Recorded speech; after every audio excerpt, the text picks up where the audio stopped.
मशरक़ी साहब, क्योंकि हम बात जो है 2 सीज़ फायर्स की कर रहे हैं, एक की हमने की, द अदर वन जिस पे पूरी दुनिया ने बड़ा सेलिब्रेट किया, गज़ा में गज़ा बड़ा जनपद में, सेलिब्रेट यस। हुआ, सब कुछ हुआ, बट देन जो फ़ियर हो रहा था वही हुआ। लाइक वी वर टॉकिंग कि चलें चल इसका लॉन्ग टर्म चाहे जिसमें जिसका भी फ़ायदा हुआ हो। लेकिन शॉर्ट टर्म में एड चली जाएगी, पानी, खाना चला जाएगा, नहीं हो रहा वो। सो अब क्या किया जाए? वो अमेरिका जो आया था बीच में, वो बाकी दुनिया, द तरक्की याफ़्ता दुनिया जो सब लाइन लगा के खड़े हुए थे और कह रहे थे कि ना everything is okay, okay, everything is cool, cool. Pakistan पहले भी इस पे कह चुका था कि ठीक है, अच्छी बात है, बट वो वाले 20 नुकात नहीं थे जो एग्री हुए थे। बाद में फिर उस पे कुछ काम हुआ और सारी चीज़ें हुई। सो सिचुएशन अभी भी वहाँ पे अंडर कंट्रोल नहीं है। दोबारा से इसराइल ने वही हरकतें शुरू कर दी हैं, एड नहीं जाने दे रहे हैं। Now who will stand? देखिए फैसल, मैं ये समझता हूँ कि नेतन्याहू जो है वो हमेशा से नाकाबिले एतबार था, और उसने उसका माजी भी यही है कि उसने किसी भी वादा या किसी भी सीज फायर की कोई भी जो है उसने उसका एहतराम कभी भी नहीं किया। मैंने मतलब मेरे जैसे बहुत सारे लोगों ने, मैं भी इसमें शामिल हूँ, हम सब ने ये कहा कि जी ये नामुमकिन है कि सीज फायर बहुत ज़्यादा अरसा चले, लेकिन इतने चंद दिनों में ये इतनी बड़ी वायलेशन शुरू कर देंगे, ये इंतहा है। मैं समझता हूँ उस मुआहदे की तौहीन है, और उस सब के साथ साथ जितने ममालिक जो उसमें गारंटर थे वो सब जिम्मेदार हैं। लेकिन एक बात बड़ी इंपॉर्टेंट है, और वो पता है क्या है, मैं ये समझता हूँ कि वो जो यरगमालियों को रिहा कराना, अगर वो समझ रहे हैं कि इसमें उन्होंने कोई ट्रैप किया है हमास को, तो मैं नहीं समझता। देखिए बात यह है कि सिर्फ 20 यरगमाली जिंदा रह गए थे, और उसमें से जो डेड बॉडीज थी वो रह गए थे। और सबसे इंपॉर्टेंट फैक्टर था वो ये था कि गजा पहुंची जाए, फूड क्राइसिस है, कहत है, और उसके अंदर हमास ने जो कॉम्प्रोमाइज किया वो दुनिया को एक बार हैरान किया उसने, कि हमास ने उस इसराइल और अमेरिका की शराइत के ऊपर सीज फायर को एग्री किया। उसके अंदर वही बात थी कि पहली 4 शराइत जो थी वो मुकम्मल तौर पर इसराइल को फेवर करती थी, और उसके बाद कोई ऐसी गारंटी नहीं थी जिसकी बिना पर इसराइल को दोबारा बर्बरियत से रोका जा सके, मां सिवाय इसके कि इंटरनेशनल प्रेशर अब दोबारा से आया जाए। सबसे बड़ी बात यह है कि वो ममालिक, चाहे वो वेस्टर्न वर्ल्ड हो, चाहे वो अमेरिका हो, और चाहे वो मुसलमान ममालिक हो, जिन्होंने इस मुआहदे में हमास पर दबाव डाला, और जिन्होंने इस मुआहदे को अभी शर्म शेख में इतना बड़ी हमने सेलिब्रेशन कर देखी कि जी 20 से जायद सरबराहान मुमलिकत ने इस मुआहदे पर साइन और दस्तखत के साथ सेलिब्रेशन की, वो सब जिम्मेदार हैं कि वो अब इसराइल को इसके बारे में जवाबदेह ठहराएं।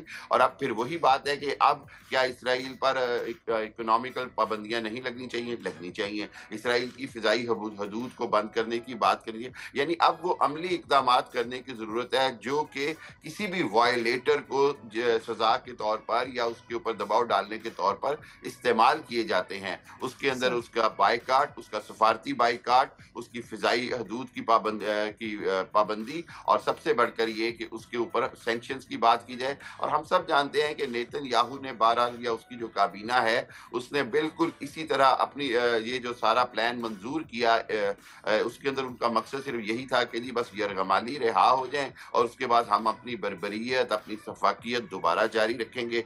अब दुनिया जो है वो मैं समझता हूँ एक कटहरे में है, और दुनिया सारी जो है वो जवाबदेह है। और हम सब जानते थे, जिसको अंग्रेजी में हिपोक्रेसी कहते हैं, hypocrisy of the West and hypocrisy of Israel itself. So देखना जी। होगा, अगर ये सूरत बढ़ती है तो फिर एक बार जो है वो इंतहाई खतरनाक सूरत पैदा हो जाएगी, और बदकिस्मती से इस बार हमास के पास या मुसलमानों के पास जी। या उनके पास कोई ऐसा बहाना या कोई ऐसी चीज नहीं होगी जिससे वो हुँ। दुनिया को मुतमईन कर सके, बल्कि उनके पास रिटेलिएट करने के अलावा कोई चॉइस नहीं रह जाएगी। और फिर एक बार कोई ऑपरेशन का बहाना बना के इसराइल ऐसे लग रहा है जैसे मजीद कार्रवाइयां करेगा, और उसके लिए अमेरिका को अपना किरदार ये अदा करना है। ये खबर हमने जिस तरह से अमेरिका की जानिब से ये खबर आना शुरू हुई थी, बाबर साहब आपकी जानिब आऊँगी इस सवाल लेकर। कुछ दिन पहले डोनाल्ड ट्रंप का ये बयान आया था कि अगर हमास अपने आप को कम्प्लीटली डीवेपनाइज नहीं करता तो हम दोबारा अटैक करेंगे।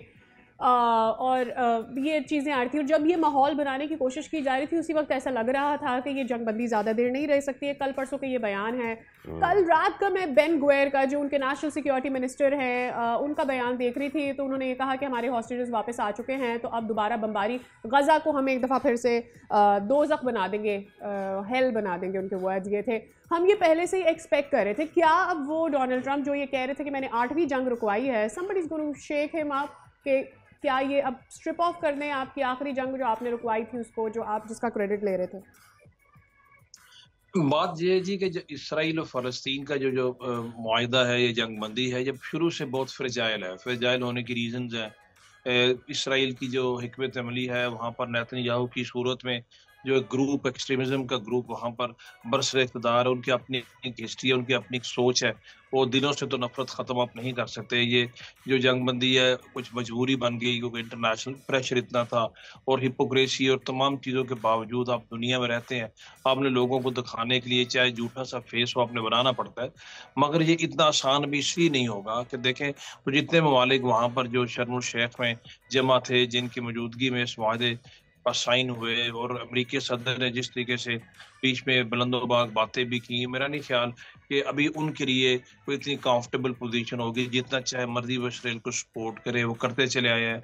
अमेरिका की स्टेट पॉलिसी रही है, वो एक फैक्ट है, उस पर हमें डिस्कस करने की ऐसा कोई ज़रूरत नहीं, ऐसे ही रहेगा। लेकिन उसके बावजूद जब दुनिया के इतने ममालिक के सामने, पूरी दुनिया के अवाम के सामने आप एक कमिटमेंट देते हैं, और हमास इतना आगे जाके आपसे कोऑपरेट भी करता है और आपको गारंटीज भी देता है, उसके बावजूद अगर इस जंगबंदी के शुरू ही के 48 से 72 घंटों में इस तरह की वॉलेशन होगी तो definitely point of concern definitely सबके लिए है, लेकिन इन ममालिक के लिए, बिलखुसूस अमेरिका के लिए बहुत ज़्यादा ये पॉइंट ऑफ कंसर्न भी है, डिसअपॉइंटमेंट भी है। तो मेरा ख्याल है, मैं ऑप्टिमिज्म की बात करता हूँ कि वो बीच में ज़रूर आएंगे, at least for the time being ज़रूर आएंगे।